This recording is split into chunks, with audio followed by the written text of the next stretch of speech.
জিজ্ঞাসা করে যে এনগেজমেন্ট বা রিচ কি। রিচ আর এনগেজমেন্ট কোনোটা একই। কারণ রিচ হলো আপনার যখন কাউরে কেউ আপনাকে কমেন্ট করে, কমেন্টের রিপ্লে যখন আপনি রিপ্লে দিবেন তখনই দেখবেন যে আপনি রিপ্লে দিবেন না, আপনার এনগেজমেন্ট ডাউনে থাকবে। ঠিক আছে, আপনার নিচের দিকে থাকবে, উপর উঠবে না।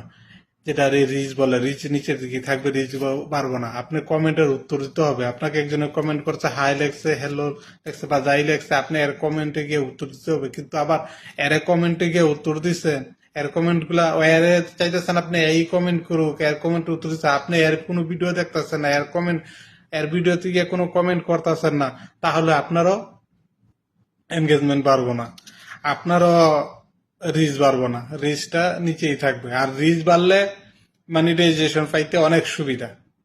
এনগেজমেন্টটা বাড়লে মনিটাইজেশনটা পাইতে অনেক সুবিধা। সবাই সবার ভিডিওতে লাইক করবেন, কমেন্ট করবেন, সবাই সবার সাথে অ্যাক্টিভ থাকবেন, আর সবাই সবার ভিডিওগুলো সবাই দেখবেন।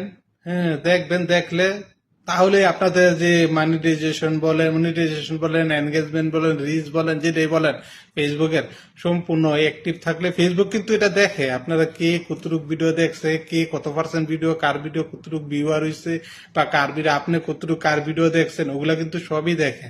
ফেসবুক কোম্পানি কিন্তু বলত না যে আপনি স্কিপ করে এড়াই গেলেন গা, আপনাকে আপনি এড়াই গেছেন গা, ভিডিওগুলো দেখলেন না, ফেসবুকে আপনাকে এমনি এমনি দিয়ে দিবে না। ঠিক আছে, আপনাকে অবশ্যই অন্য ভিডিওগুলো দেখতে হবে এবং কি লাইক কমেন্ট শেয়ার করতে হবে। আর ভাই ভাববেন না, আমি যতটুকু শিখতে পারছি ভাই, মাইন্ড করেন না, আর কেউ মাইন্ড করেন না, আমি যতটুকু শিখতে পারছি তাই আপনাদের সাথে শেয়ার করতে চেষ্টা করতেছি।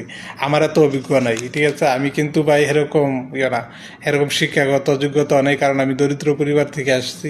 ফেসবুক আপনাদের কাছে মানে যতটুকু আমি আমার যে জ্ঞান শক্তি যতটুকু আছে ততটুকু শেয়ার করতে চেষ্টা করতেছি।